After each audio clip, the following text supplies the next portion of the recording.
my experience in sound and neuroscience and music and filmmaking, and developing several games in the last few years, and I came across a research paper that is about how music is being used to teach autistic children how to speak. And it is very clinically developed, and I am now proposing to do this as a game, and I'm going to present to you this idea of sing and speak. So the idea of this game is to actually improve their communication skills and offer stimulation for their general cognitive development. The language technique is called DSLM, Developmental Speech Language Training Through Music, and it's been shown over the years to be very powerful. There's actually some YouTube videos. I didn't bring them today just for lack of our time, but it shows there are children there that are learning language through this technique, where the therapist actually presents the song and develops the vocabulary through all these areas of semantics, phonology, and prosody. So what we are challenged with, though, is that there are so many people in need of this service that there are not that many therapists. So what I'm proposing is really to augment and supplement the therapist's work, and much of it is needed for using with large groups and also much repetition. So the proposal here is to delegate that repetitive nature of hours of repetition, to do that with the game, and to have it be at home with monitoring, in the game monitoring and tracking, and adapting inside the game so that it will be like a therapist moving forward at that pace that each individual will have. So the science behind that is that, in fact, this population has a speech development impairment that it goes much slower than normal children, but their music perception and abilities are really the same as typical children. So what we're able to do with this is we can use the singing to influence the speech production by activating the common mechanisms involved in both speech and music. And this is the neurological basis for this. What makes music so much more powerful for learning are, in fact, what we call Gestalt principles of pattern recognition. And there's a lot of technical stuff that goes behind this, but basically we're seeing that the structural patterns are found in music that we don't normally hear in daily speech. As I'm talking to you, my voice is kind of randomly stopping and starting and using all sorts of different tonalities. But in music, it is very predictable. And by selecting these sensory events, we can basically create a focus for them that's much better than just speech. And in that way, we embed target words in the lyrics that are part of the development of their speech. So in these musical patterning elements, we'll find things like rhythm, pitch, melodic contour, harmony, dynamics, and form. And when we can organize them like a nursery rhyme or a lullaby, these are very simple songs that people can repeat. And also using gestures, we are, like Carrie, you were doing something very similar to what we're talking about here, is we're transmitting directly with sound and movement.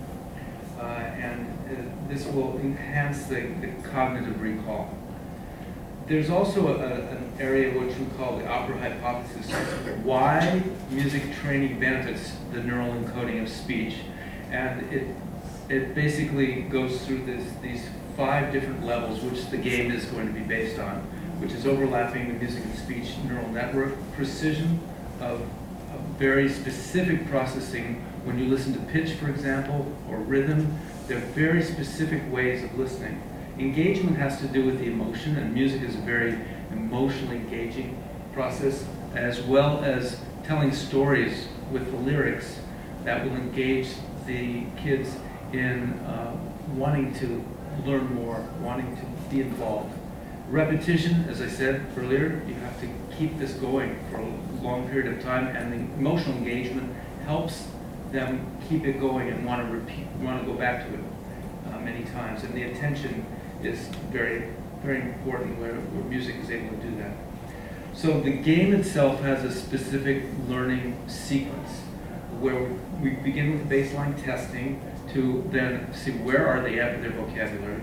And we then select the target words and create songs with those target words. They're very specific kinds of tempos and melodies and Gestalt principles we use. And we put the target words at the end of the phrases. That's so that there's an emphasis there, and often we can then leave those blank. It's kind of like karaoke, you know, when you're singing along and you just want to get to that next word, and if it's a rhyme, it even helps more with that. But that last word is where we let the children fill that in. So we play the songs.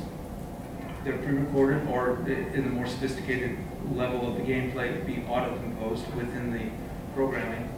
And the child singing along, certainly we can have a therapist there, but we can also now program with voice recognition. There are several programs out there that maybe you've heard of, Dragon Naturally Speaks, and other programs that actually convert voice to text and recognition of that. With adaptive learning, we increase the vocabulary.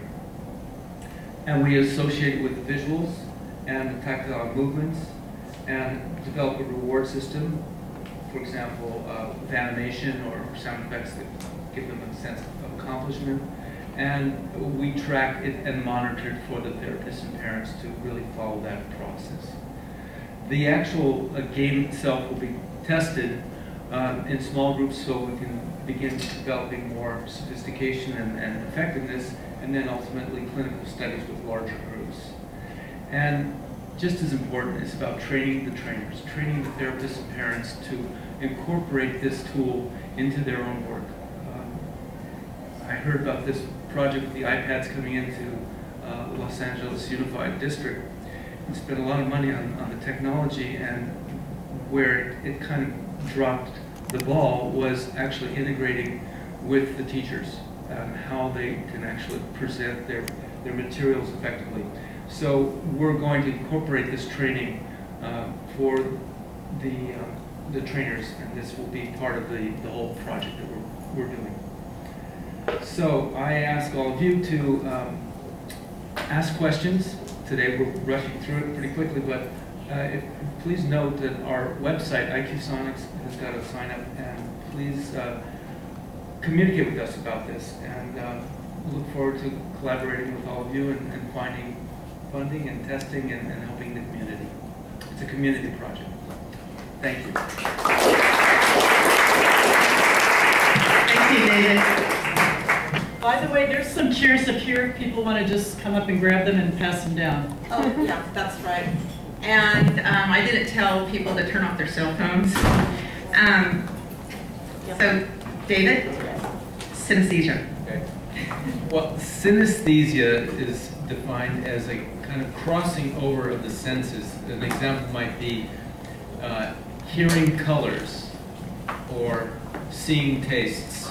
And people have been doing this forever, and maybe some of you have, and you didn't even know that that's what is considered synesthesia. In my own case, I have a very strong connection between image and sound. When I hear music, I see three-dimensional shapes and colors in movement. And in fact, if any of you have seen a film like Fantasia, Walt Disney probably had those too. And in fact, if any of you have ever danced to music, that's really a crossing over of your tactile and motor senses with sound. And on a neurological level, a lot of it has to do with patterning. So if you can hear the pattern of music, and that comes in through your ears into your brain, and that stimulates your motor patterns, like we just heard you, for example, and then we repeated moving or making sounds. This is really something that we all have to a certain degree. And we call it synesthesia when it's actually quite marked, like, I believe, is it your son? Do you want to say exactly what the aspects of his synesthesia are? So my son sees emotion in color. He sees letters and numbers and words in color. He sees emotions in color. And when he hears music, the instruments represent different emotions to him. Yeah. So this is a crossing over not just of the senses, but also in the emotional centers, in this case. My experience is that it helps me as a filmmaker to integrate all the different elements of filmmaking. And it just happens to me automatically, and I work at bringing that to the audience then through the use of sound design, for example, that integrates with the story and the emotions and the visuals, the visual rhythm of the camera and the editing, working with the music rhythms and vice versa. It's very typical that we'll take a piece of music for like music videos, for example, and then create images to those sounds and those rhythms. On the other hand, if we're working on feature film, we will generally edit all the images together and have the pace then already set in the image, and then we will create sounds to emphasize and resonate. So that's really what synesthesia is for me, and it's varying for all other kinds of people.